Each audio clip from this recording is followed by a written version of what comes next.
जय श्री राम दोस्तों, कैसे हैं आप सब लोग। आज की कहानी बड़ी ही रोचक है। कहानी अच्छी लगे तो लाइक शेयर सब्सक्राइब करना बिल्कुल मत भूलिएगा, ताकि मेरी कहानियाँ आप तक जल्द से पहुँच जाएं। कहानी का शीर्षक कुछ यूँ है, बुराई के बदले भलाई। कहानी कुछ इस प्रकार शुरू होती है। पंडित जयदेव एक बड़े ही अच्छे संत हुए थे। एक राजा उन पर बहुत भक्ति रखते थे और उनका सब प्रबंध अपनी तरफ से ही किया करते थे। वे ब्राह्मण देवता बड़े ही त्यागी थे, बड़े ही सरल स्वभाव के थे। गृहस्थ होते हुए भी उन्होंने कभी राजा जी से ये नहीं कहा कि मुझे कुछ दे दीजिए, मुझे धन दे दें। उनकी स्त्री भी बड़ी ही विलक्षण पतिव्रता थी। क्योंकि उनका विवाह भगवान ने करवाया था, वे विवाह करना नहीं चाहते थे। एक दिन की बात है, राजा ने उनको बहुत सारा धन दिया, लाखों रुपयों के रत्न दिए, जिनको लेकर वे वहाँ से रवाना हुए और घर की तरफ चले। रास्ते में जंगल था। डाकुओं को इस बात की खबर लग गई थी कि पंडित जी बहुत सारा धन लेकर के इसी रास्ते से गुजरने वाले हैं। जयदेव को डाकुओं ने घेर लिया और उनके पास जो धन था वह सब छीन लिया। डाकुओं के मन में आया कि यह राजा का गुरु है, अगर उसने राजा को यह बात बता दी तो राजा हमें पकड़वा के मरवा देंगे। अतः उन्होंने जयदेव के दोनों हाथ काट लिए और उनको एक सूखे हुए कुएं में गिरा दिया। जयदेव कुएं के भीतर पड़े रहे। 1-2 दिन में राजा जंगल में आया। उसके आदमियों ने पानी लेने के लिए कुएं में लोटा डाला तो वे कुएं में से बोले कि हे भाई, ध्यान रखना, मेरे को लग न जाए, इसमें जल नहीं है। क्या करते हो? उन लोगों ने आवाज़ सुनी तो बोले कि यह आवाज़ तो पंडित जी की है। पंडित जी भला यहाँ कैसे आए? उन्होंने राजा को जब यह बात बताई, पंडित जी तो कुएं से बोल रहे हैं। राजा वहां गया, रस्सा डालकर उनको कुएं से निकाला तो देखा कि उनके दोनों हाथ तो कटे हुए हैं। उनसे पूछा गया कि आप भला यहाँ कैसे पहुँचे? तो वे बोले कि देखो भाई, जैसा मेरा प्रारब्ध था वैसा ही हुआ मेरे साथ।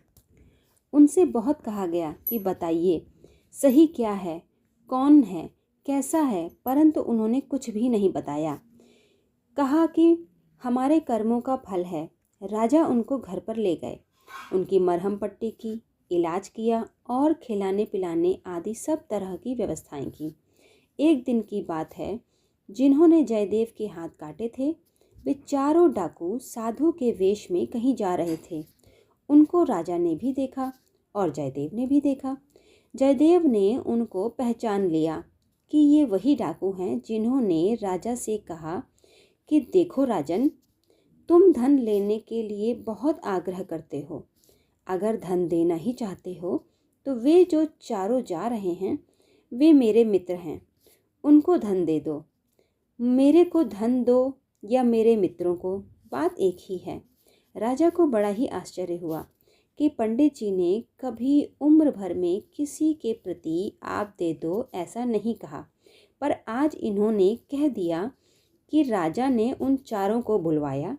वे आए और उन्होंने देखा कि हाथ कटे हुए पंडित जी वहाँ बैठे हैं, तो उनके प्राण सूखने लगे कि अब कोई आफत आएगी, अब ये हमें मरवा देंगे। राजा ने उनके साथ बड़े आग्रह का बर्ताव किया और उनको खजाने से बहुत सारा सोना, चांदी, मोहरें आदि दिए। लेने में तो उन्होंने खूब धन ले लिया, पर पास में बोझ ज़्यादा हो गया। अब क्या करें, इन्हें कैसे ले जाएं? तो राजा ने अपने आदमियों से कहा कि इनको पहुंचा दो। धन को सवारी में रखवाया और सिपाहियों को साथ में भेज दिया। वे जा रहे थे। रास्ते में उन सिपाहियों में जो बड़ा अफसर था, उसके मन में आया कि पंडित जी किसी को कभी देने के लिए कहते ही नहीं, तो आज देने के लिए कैसे कह दिया, यह बात क्या है? उसने उनसे पूछा कि महाराज, आप बताओ कि आपने पंडित जी का क्या उपकार किया है? पंडित जी के साथ आपका क्या संबंध है? आज हमने पंडित जी के स्वभाव में बड़ा ही विचित्र परिवर्तन देखा है।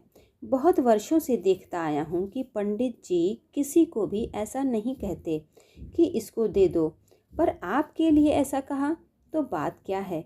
वे चारों आपस में एक दूसरे को देखने लगे, फिर बोले कि ये एक दिन मौत के मुंह में जा रहे थे, तो हमने इनको मौत से बचाया। इनके हाथ ही कटे, नहीं तो गला भी कट सकता था। उस दिन का ये बदला चुका रहे हैं। उनकी इतनी बात पृथ्वी सह नहीं सकी। पृथ्वी फट गई और वे चारों पृथ्वी में समा गए। सिपाही लोगों को बड़ी मुश्किलों का सामना करना पड़ा। अब धन कहाँ ले जाएं? वे तो पृथ्वी में समा गए। अब वे वहाँ से लौट पड़े और आकर सब बात राजा को बताई। उनकी बात सुनकर पंडित जी जोर जोर से रोने लग गए। रोते रोते आंसू पोंछने लगे तो उनके हाथ साबुत हो गए। यह देखकर राजा को बड़ा आश्चर्य हुआ कि यह सब क्या हो रहा है, हाथ कैसे आ गए। राजा ने सोचा कि वे इनके कोई घनिष्ठ मित्र थे, इसलिए उनके मरने से पंडित जी विलाप कर रहे हैं। उनसे पूछा कि महाराज बताइए, सही बात क्या है? हमारे को तो आप उपदेश देते हैं कि शोक नहीं करना चाहिए, चिंता नहीं करनी चाहिए, फिर मित्रों का नाश होने से आप क्यों रोते हैं, शोक क्यों करते हैं? तो वे बोले कि ये 4 आदमी जो थे, इन्होंने ही मेरे से धन छीन लिया और मेरे हाथ काट दिए। राजा ने बड़ा आश्चर्य किया और कहा कि महाराज, हाथ काटने वालों को आपने अपना मित्र कैसे कहा? जयदेव बोले कि देखो राजन, एक जवान से उपदेश दिया जाता है और एक क्रिया से उपदेश दिया जाता है। क्रिया से उपदेश देने वाला ऊंचा होता है। मैंने जिन हाथों से आपसे धन लिया, रत्न लिए, वे हाथ काट देने चाहिए। यह काम उन्होंने ही कर दिया, धन भी ले लिए, अतः उन्होंने मुझ पर उपकार किया, मुझ पर कृपा की, जिससे मेरा पाप कट गया, इसलिए वे मेरे मित्र हुए। रोया मैं इस बात के लिए कि लोग मेरे को संत कहते हैं, बहुत अच्छा पुरुष समझते हैं, पंडित कहते हैं, धर्मात्मा कहते हैं, और मेरे कारण से उन बेचारों के प्राण चले गए। अतः मैंने भगवान से रो करके प्रार्थना की कि हे नाथ, मेरे को लोग अच्छा आदमी कहते हैं तो बड़ी गलती करते हैं। मेरे कारण से आज 4 आदमी मर गए, तो मैं अच्छा कैसे हुआ? मैं बड़ा ही दुष्ट हूँ। हे नाथ, मेरा कसूर माफ़ करो। अब मैं क्या करूँ? मेरे हाथ की बात कुछ रही नहीं, अतः प्रार्थना के सिवा और मैं क्या कर सकता हूँ? राजा को बड़ा आश्चर्य हुआ और वे बोले कि महाराज, आप अपने को अपराधी मानते हो कि 4 आदमी मेरे कारण मर गए, तो फिर आपके हाथ कैसे आ गए? वे बोले कि भगवान अपने जन के अपराधों को, पापों को, अवगुणों को देखते ही नहीं।